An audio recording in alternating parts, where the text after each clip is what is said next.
Kaya ako na iwa mara United video remerey la salud na resona airiwa. Ah, caray, eso sí me interesa. Besos. Se mamó. Ahora sí viene el chip. Los pueblos originarios. Seguramente has escuchado este término y si no lo conocías es muy sencillo.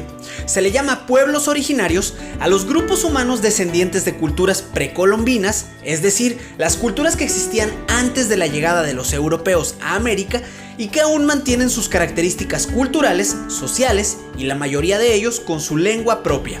De hecho, como dato curioso, el término pueblos originarios se considera la manera políticamente correcta de referirse a estas comunidades previamente denominadas indígenas. Dicho esto, podemos decir que entre los pueblos originarios de México se encuentran los tarahumaras, mexicas, mayas, entre muchos otros, incluyendo por supuesto a los wixárika. ¿Pero quiénes son los wixárika?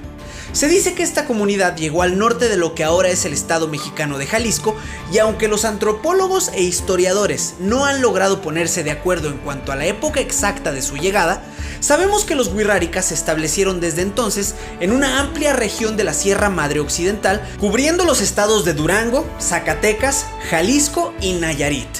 Y esto es importante que lo sepas porque una parte fundamental de los wixárikas son sus creencias religiosas y los sitios sagrados que se encuentran distribuidos en varios puntos del país.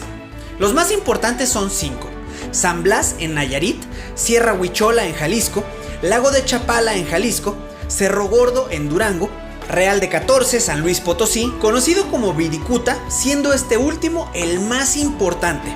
Pero ya te platicaré sobre Viricuta más adelante en el video.